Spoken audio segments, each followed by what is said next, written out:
Bienvenidos, confidenciales. Esto es una última hora después de conocer la gravedad del accidente ocurrido en el tren de alta velocidad en Córdoba. Es el primer gran accidente ferroviario de la alta velocidad en España en 34 años. Hablamos ya de cerca de 40 fallecidos y más de 70, 80 heridos. Aún es pronto para hacer balance. Y el accidente más grave desde que la curva de Angrois en Galicia, seguro que recuerdan, con muchos más fallecidos que aquí, nos advirtió que algo se hacía mal.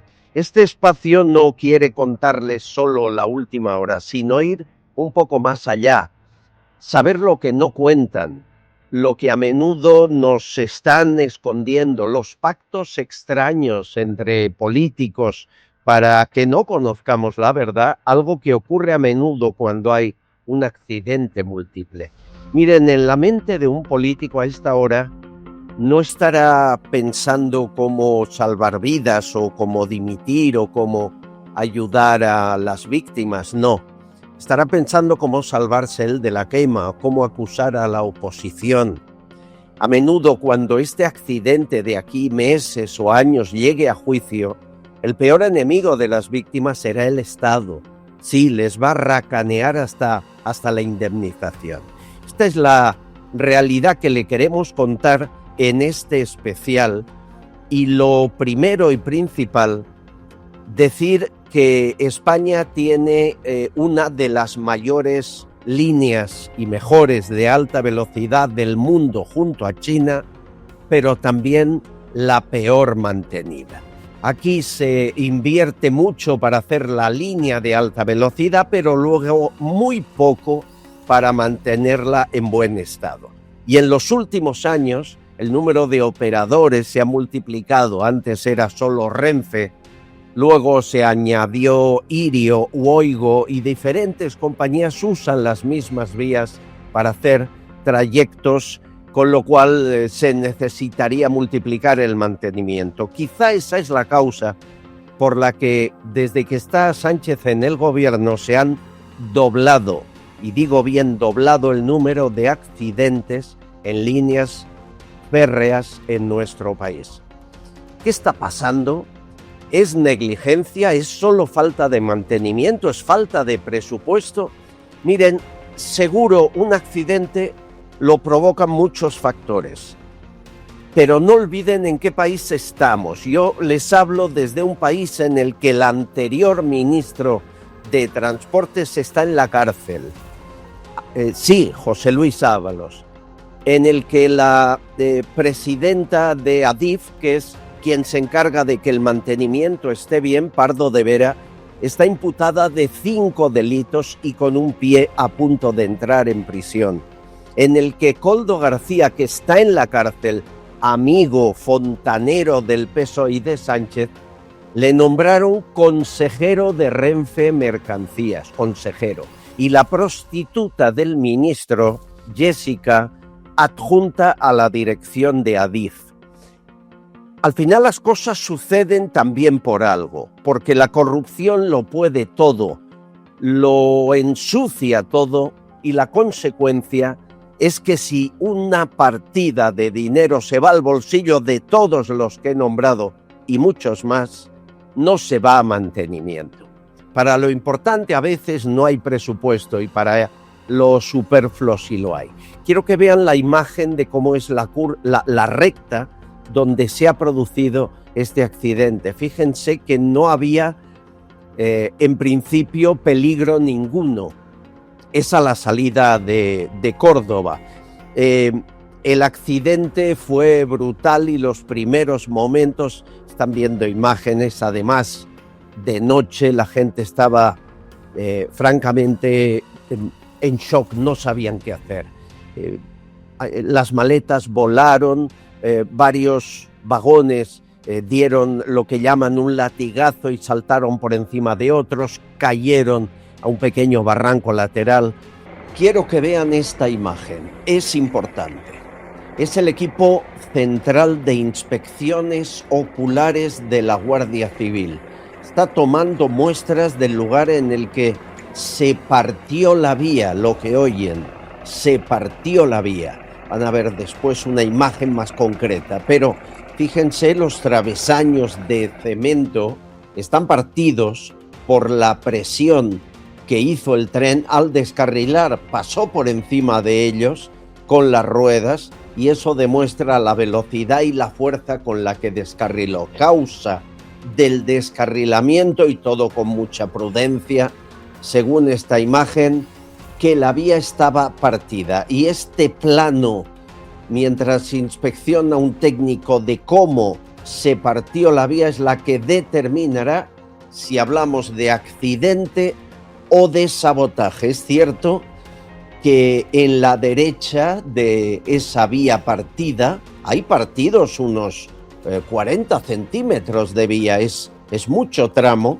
En la parte derecha parece que no es un corte limpio, pero en la imagen superior de la vía sí parece un corte limpio.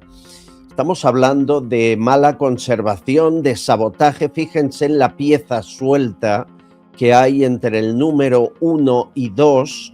Es uno de los anclajes, de los engranajes que se usan para atornillar una vía con el siguiente tramo. Yo diría, y no soy experto, pero he enviado la foto a algunos ingenieros, me dicen que todo apunta a que ese lugar se desatornilló, se rompió por falta de mantenimiento. Pero todas las vías están abiertas. Óscar Puente, el ministro, que es un personaje, ya lo saben, dice que es todo muy extraño, que no le cuadra nada. El accidente es tremendamente extraño, es en una recta. Realmente, bueno, pues todos los expertos en materia ferroviaria que han estado hoy aquí, que están en este centro, y los que hemos podido consultar, pues están tremendamente extrañados del accidente, porque, como les digo, es raro, es muy difícil en este momento de explicar. Esperemos que la investigación pues nos ayude a esclarecer qué es lo que ha sucedido. Miren, Óscar Puente era un mal gestor como alcalde de Valladolid, por eso los vecinos le echaron de Valladolid, pero como era amigo de Pedro Sánchez, lo rescató para este cargo, y desde que ocupa el cargo no ha hecho más que insultar a través de redes sociales, que machacar al enemigo, sea quien sea, o bloquear a los opositores. Por ejemplo, cada vez que se hablaba de la falta de mantenimiento, las vías de alta velocidad, que por eso sufren tantos accidentes, Óscar Puente decía que es la derecha paleta la que habla. O sea, acusaciones políticas cuando hablamos de cuestiones técnicas. Déjenme saludar a un buen amigo, es bombero, es ingeniero, conoce lo que pasa, está en Canarias y ustedes también le conocen. Pedro Gallego, ¿cómo estás? ¿Qué tal? ¿Cómo estás, Albert? Buenos días. Ocupado. Decir algo. ¿Aquí mandan todos menos los ingenieros o qué? Bueno, yo quiero ser prudente, y más en una cuestión que no soy precisamente un especialista, son más bien los ingenieros de caminos y los que trabajan en cuestiones ferroviarias, los que realmente pueden dar una opinión más técnica, pero desde un punto de vista de la gestión de la seguridad, yo creo que sería conveniente, Albert, primero referir un par de cuestiones sencillas. En qué condiciones se trabaja en la seguridad ferroviaria, quiénes son los encargados de gestionar esa seguridad de la vía. Adif, que es realmente una empresa, una entidad pública empresarial dependiente del Ministerio de Transporte, que es quien tiene realmente, son los encargados del mantenimiento de la vía, también de permitir el acceso a la red, y mediante un documento que se llama Declaración sobre la Red, son los que determinan las condiciones de acceso a la red ferroviaria, así como determinar también los surcos horarios o todas las cuestiones acerca de procedimientos o adjudicaciones de cualquier empresa que quiera usar dichas vías. Todo eso debe ser, evidentemente, esa entidad pública empresarial de gestión pública debe ser controlada por el Ministerio de Transportes. Entonces, aquí hay una derivación, un elemento de segundo grado que no es de manera directa el Ministerio de Transportes, sino es la empresa Adif quien controla la seguridad de las vías. Ya. Esto no quiere decir que esté exonerando al Ministerio de Transportes de la responsabilidad que tenga. Digo que está delegado en Adif.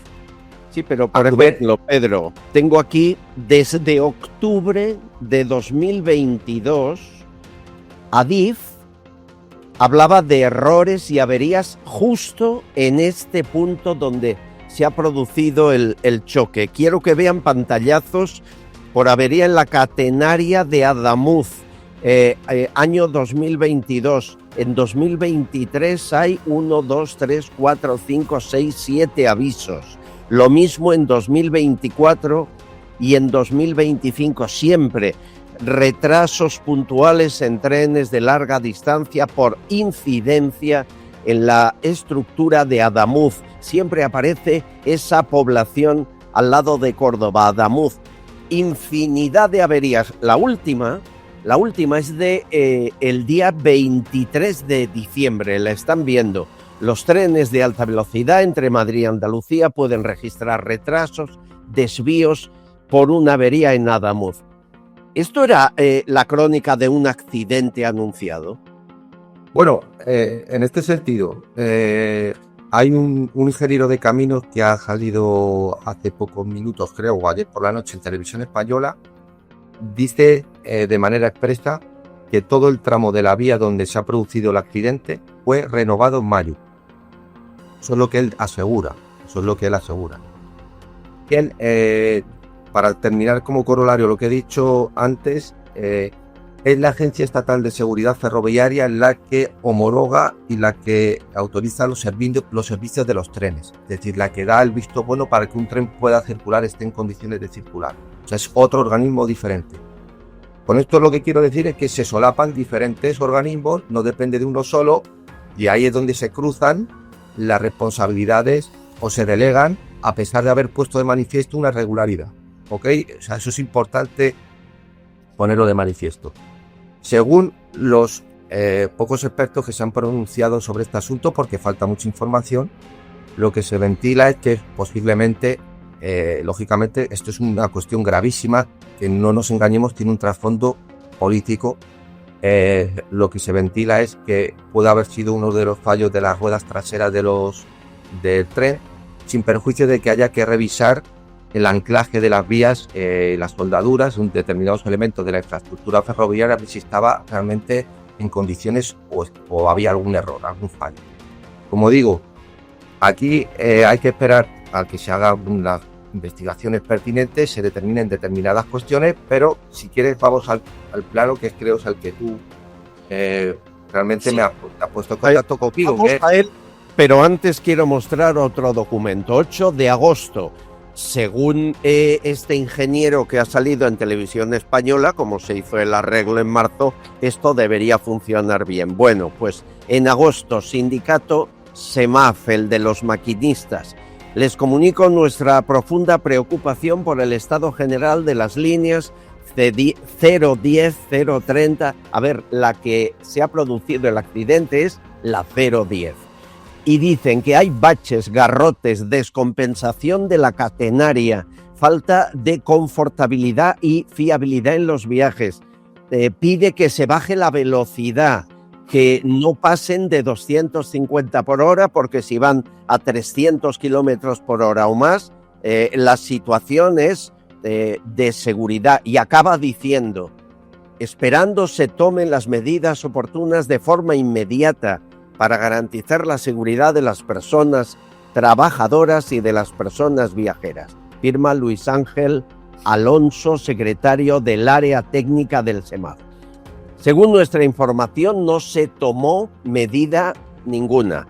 Y quiero que vean un vídeo de alguien que cogió la misma línea hace un mes, cómo vibraba todo. Me dicen que no podías tomar un café o un vaso de un refresco sin tenerlo aguantado en la mano porque caía. Vean el vídeo.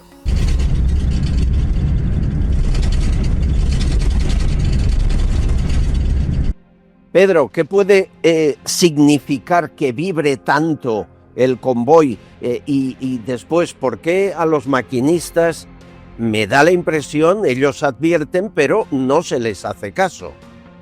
Bueno, en cuanto a por qué pueda vibrar, como digo, yo no soy ingeniero de camino ni especialista en trenes, pero lo que es claro es que contrastando que aunque fuera cierto que se hubiera cambiado, sustituido, arreglado todo ese tramo de la vía, como asegura este ingeniero, eso por sí solo no determina que se esté la vía en buenas condiciones.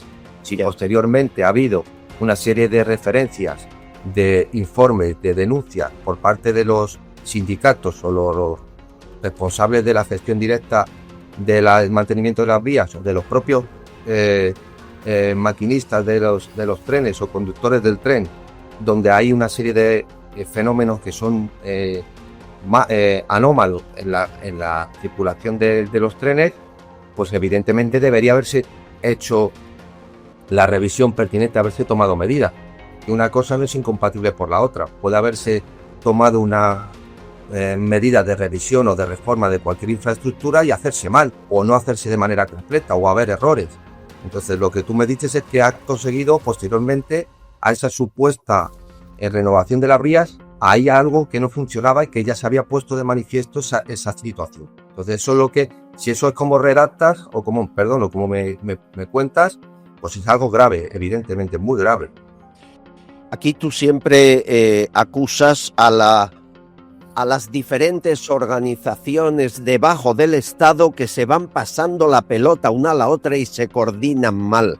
Ese puede ser uno de los problemas. Cada uno va por su lado, no hay una coordinación general, ¿verdad? No, y más aún cuando ADIF, que es una empresa pública donde se deriva, es algo así como de manera análoga a lo que ocurre con Traxa. También es una empresa pública donde se le derivan una serie de servicios, como muchas campañas forestales u otras cosas, y no hay un control directo por parte de la administración pública o del Estado, y luego ocurren determinados elementos, determinadas cuestiones, accidentes o cualquier tipo de situación que no se corresponde con lo que debe ser la prestación de un servicio de esta naturaleza, donde cada uno acaba pasándose la pelota de una manera totalmente vergonzosa, ¿no? Entonces, tipo de gestión... Dime.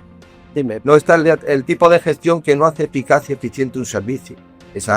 Este tipo de gestión es el que no hace, y no se ve realmente la naturaleza de este tipo de infraestructura de gestión hasta que no ocurren estas cosas. Estamos, señores, contándoles lo que sabemos de un accidente que se ha producido hace menos de 24 horas. Pero lo que sí sabemos es cuál fue el anterior mayor accidente ferroviario en España. Fue el de la curva de Angrois. Y después del juicio se quiso echar toda la culpa al conductor por exceso de velocidad. La situación no era como nos contaban. Aquí entrevistamos en agosto a Jesús Domínguez, víctima de ese accidente y portavoz de las víctimas. Miren, él lo contó, había un pacto, le llaman el Pacto de la Curva. Se produjo entre el ya fallecido Pérez Rubalcaba, líder del PSOE entonces, y Ana Pastor, ministra de Fomento, o sea, ministra de Transportes, cuando el accidente, porque el accidente tuvo una causa política. Escuchen. Lo llama el Pacto de la Curva, que en este caso lo hicieron Rubalcaba y Ana Pastor, pues por las prisas, en este caso pues José Blanco quería ser el ilustre gallego que había llevado la alta velocidad a Galicia, llevar el sistema de seguridad hasta la entrada de Santiago, pues técnicamente no me voy a extender, pues suponía una serie de retrasos y un coste, estaba también la crisis, pues no se hizo. Y entonces ahí pues claramente se modificó el proyecto, se rebajó la seguridad y hay una implicación política, que para mí es una responsabilidad, a lo mejor no penal, pero sí que es política, de Pepe Blanco, y luego de Ana Pastor, que fue la que puso el tren en marcha, y el sistema que tenía, pues estaba antes de la curva, hubiera alertado al maquinista y hubiera frenado el tren, pues también se desconectó. Entonces, bueno. Es decir, los políticos, en este caso José Blanco, es capaz de reducir la seguridad para acelerar una inauguración y ponerse la medalla, y Ana Pastor, entonces ministra, a aceptar que se ponga en marcha la vía. ¿En qué piensan los políticos, Pedro? Pues piensan en todo menos en los ciudadanos, eso por supuesto, y valoran o ventilan en ese momento que la situación para que se produzca un accidente o se produzca una desgracia es mínima, es lo que se llama el derecho dolo eventual, y siguen hacia adelante. O sea, no es que quieran que ocurra, pero son conscientes de que puede ocurrir, pero valoran o creen valorar que la probabilidad de que eso pase pues es mínima. Lo que ocurre es que, aunque sea mínima, existe y a veces ocurre, como estamos viendo. Habrá que ver al final hasta dónde se llega en este tipo de investigación, pero como sabes, Albert, España precisamente no es un modelo y un ejemplo para esclarecer los hechos sobre los grandes sucesos que ocurren, sobre todo desde el punto de vista de la incompetencia del gobierno, o del Estado, o de las administraciones. El caso paradigmático y prototípico es, sin duda alguna, cómo se gestionó la investigación del 11M, donde, por cierto, eran trenes también los involucrados. Sí, pero es tremendo. Óscar Puente sigue defendiendo, el ministro que nunca tuvo que serlo, sigue defendiendo que tenemos el mejor tren de la historia, y fíjense la forma como lo dice siempre. El tren vive en España el mejor momento de su historia. Lo voy a repetir por si no me han escuchado bien. El mejor momento de su historia.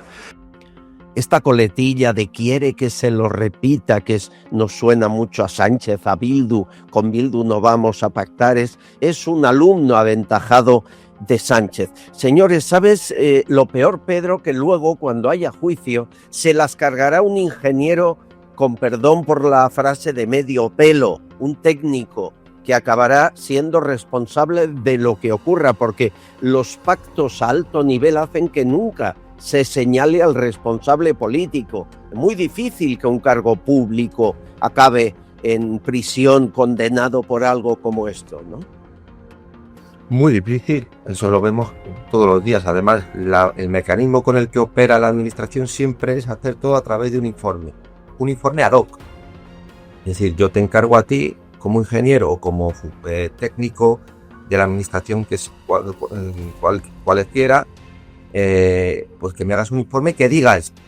Entonces, cuando ocurre algo, yo saco mi informe. Yo no soy especialista en esta materia y mi técnico me dijo que esto era así.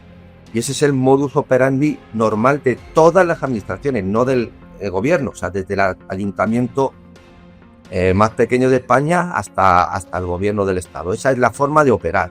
Por eso es tan complicado, al final, pues, cargar de responsabilidad a los dirigentes políticos, sin duda. Adamuz ha dado ejemplo de la solidaridad de un pueblo. Adamuz es muy pequeño, es un municipio al lado de Córdoba, 4.000 habitantes. Miren, desde que ocurrió y se empezó a pasar la voz, todo el pueblo para allá, con ambulancias, con agua, los psicólogos que estaban en el pueblo atendiendo a víctimas. Es curioso porque la UME aquí sí fue al principio, ¿verdad? No tuvieron que llamarla como en la Dana.